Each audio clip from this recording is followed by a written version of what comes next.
Hello, dear one. My name is Nanaya from Love and Freedom Life Strategies. I'm a health and life coach.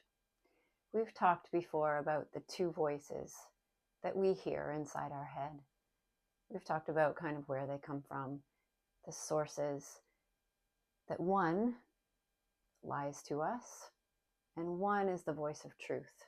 The other is the voice of truth, the voice of the lover.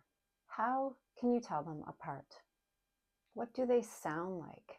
What is the difference in the way they feel so that you can know for sure that one is the voice of your enemy and that it's a lie, and the other is the voice of truth, the one that you need to stubbornly choose, regardless of all of your programming from early childhood, all of the messages you've received in your life up to this point that tell you, no, actually, the lie is more comfortable. The lie is more true to me.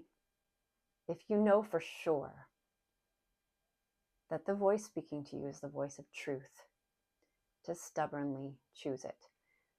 So how do you know? Listen to how it makes you feel. This morning, while I was working out, I was being harassed and attacked by voices in my head. Now you hear the words I'm using: attacked, harassed. That's the enemy. Those are lies.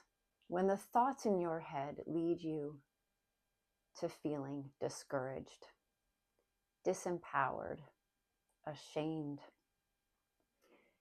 when they leave you feeling hopeless, this is not the voice of love. This is not the voice of truth. And you, the moment you recognize it, can immediately throw it out. You can speak against it. You can even say out loud, no, this is a lie. I am not going to listen to this.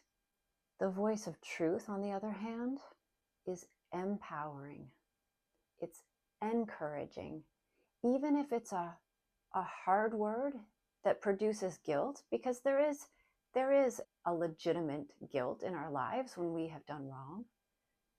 But even then, it has an energy to change and to do right.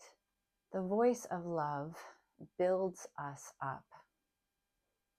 The voice of love brings energy, safety, power. The voice of the enemy often brings me to tears.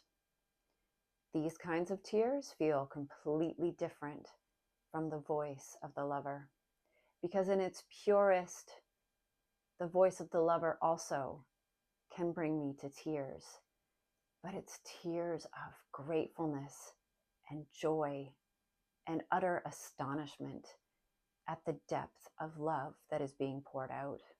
The moment that you recognize that what you're hearing is the voice of the enemy, speak to it, call it out. These are lies. They have no place in my world. And then ask the voice of truth to speak into that place instead. What is the truth that would counter this lie? Please speak to me, voice of truth. I need to hear what you have to say. And when you hear the truth, stubbornly accept it. Stubbornly receive it.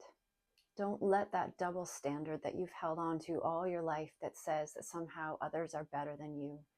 Others are deserving of love, but not you. Others are deserving of unconditional acceptance, but not you.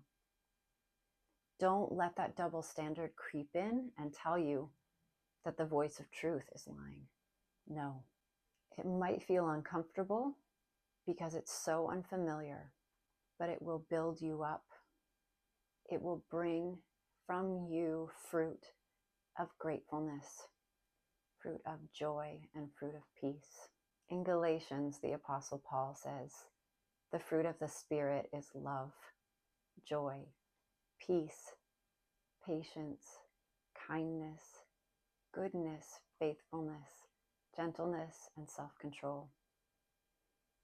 these are just a few. This is a little list, a short list of how you can discern the voice of truth in your life. Remember, the enemy comes only to steal, kill, and destroy. Drop that hot coal. Drop it and turn in loving trust, in stubbornness to the voice of truth. Thank you for being with me today.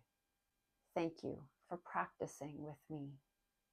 Let's keep on together. This is hard work. Let's keep on together. Let me know how you're doing in the comments below. Peace to you today.